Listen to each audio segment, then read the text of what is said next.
ESPN insiders just revealed why Jayden Daniels could become the NFL's next unstoppable superstar. His newest weapon changes everything. Yet one historic flaw still threatens to destroy that great hope.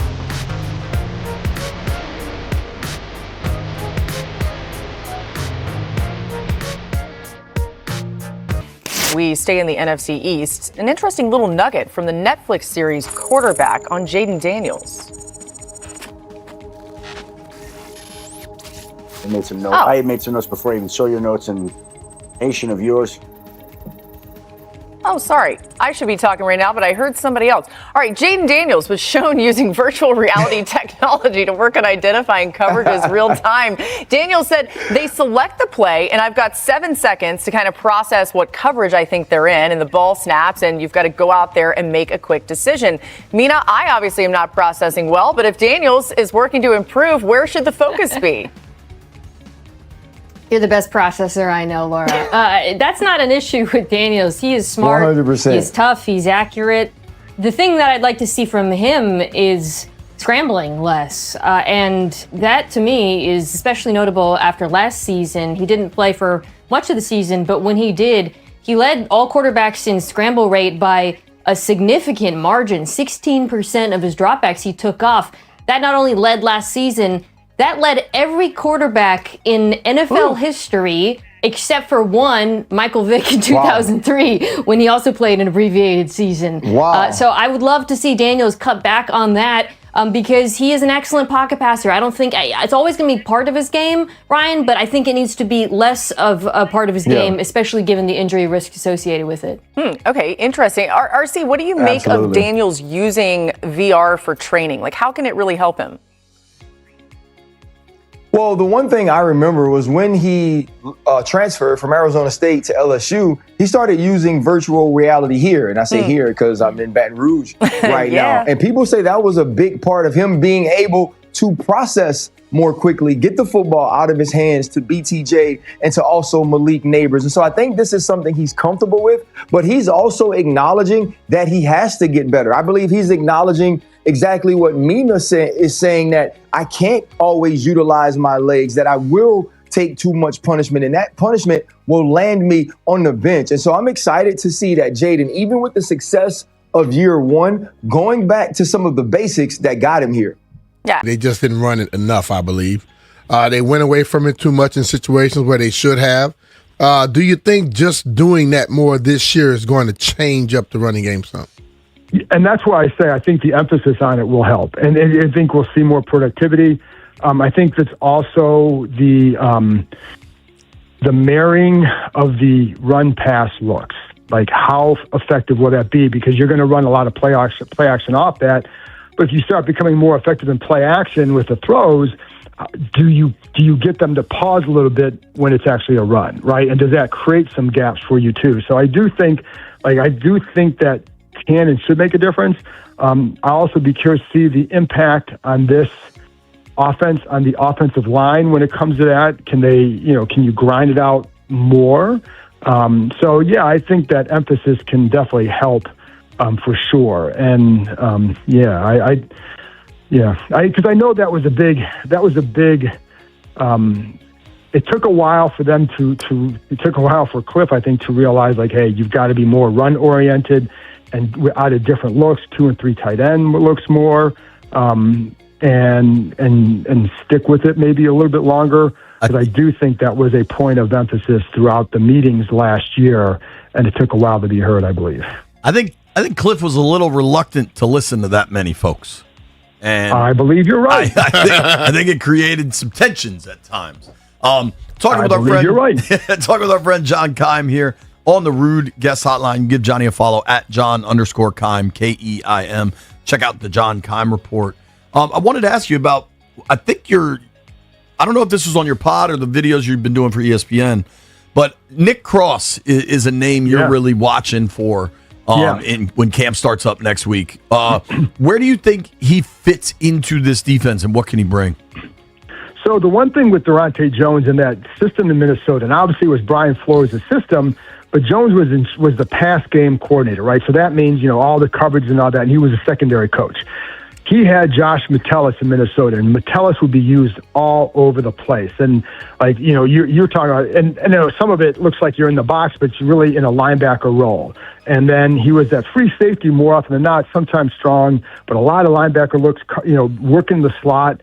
And, that was a big part of what that coverage was about, was having that versatile safety. Cross played a similar role for Indianapolis last year. When you look at the numbers of where he lined up, it was very close to what Metellus did with Minnesota. So can he be that guy? Basically, I'm just repeating the video I just put out. So, yeah, but can he be that guy in Washington's defense? Can he be that versatile fit that helps Jones make that defense work? And because it is, it's funny because, it's not – when they're in nickel, it's not just throwing a corner out there. It could be a linebacker. You could put depending on how they feel Chenal and Sonny are, could they put those two plus Frankie Louvu out there in some nickel packages to have one of them covering in the slot? Or are you using that third safety up there? Because it's not just going to be a cornerback situation at all. So having a versatile safety allows them to do more. And I think that's the role that they certainly want Cross to fill.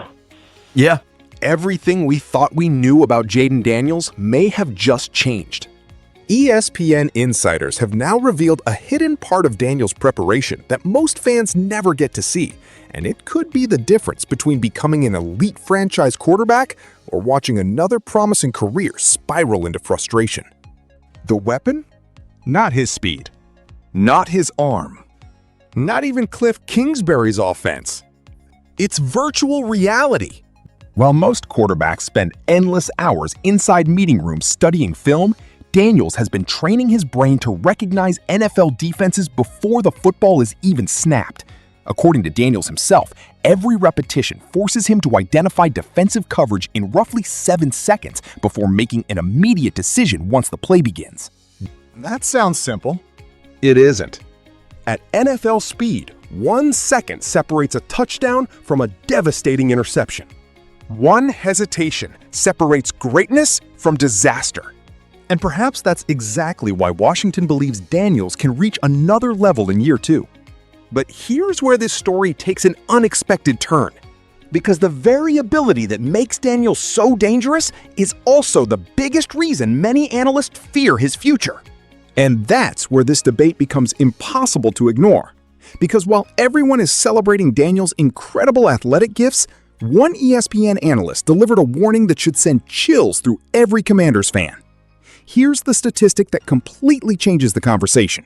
Football analyst Mina Kimes made one thing perfectly clear. Jayden Daniels doesn't have a processing problem. In fact, she praised his intelligence. She praised his toughness. She praised his accuracy. Those aren't concerns. The concern is what happens after he processes everything correctly. Instead of staying inside the pocket, Daniels too often trusts his legs. Last season, he scrambled on approximately 16% of his dropbacks. Think about that number. Not only did it lead every quarterback last season, it was the second highest scramble rate ever recorded by an NFL quarterback. The only player ahead of him? Michael Vick during the 2003 season. That puts Daniels in incredibly rare company. But it also raises a terrifying question. History has repeatedly shown that quarterbacks who absorb constant punishment eventually pay a heavy price. Every scramble creates excitement. Every scramble also creates another opportunity for defenders to deliver violent hits. Daniels is already an outstanding pocket passer. His arm is good enough. His decision-making is improving. If he continues exposing himself to unnecessary punishment, Washington's brightest future could suddenly become its biggest nightmare. That's the uncomfortable reality nobody inside the organization can afford to ignore. Fortunately for Washington, another former NFL star believes Daniels already understands exactly what must change. Ryan Clark believes this story actually began years ago. When Daniels transferred from Arizona State to LSU, he reportedly embraced virtual reality training to accelerate his mental processing. The result? His development exploded. He became more decisive. The football came out faster. Receivers like Brian Thomas Jr. and Malik Neighbors benefited from quicker decisions, cleaner reads, and better timing. Now, Daniels has returned to those same fundamentals. That speaks volumes. Elite athletes don't revisit old habits because they're comfortable. They do it because they recognize something still needs improvement. Clark believes Daniels understands exactly what Mina Kimes warned about. He knows he cannot continue relying on athleticism forever. Because every unnecessary hit increases the chance of ending up on the sideline instead of leading Washington toward playoff football. Virtual reality won't make Daniels faster. It won't increase arm strength. What it does is eliminate hesitation. Recognize the coverage.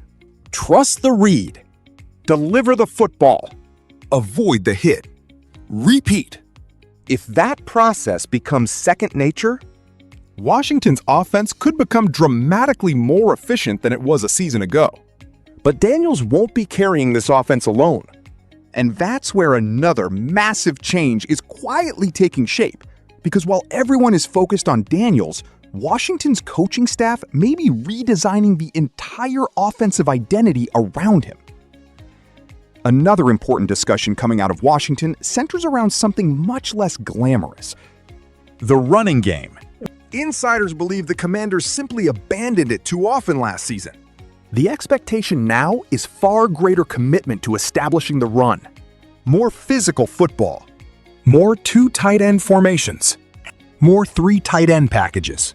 More effective play action. Why does that matter?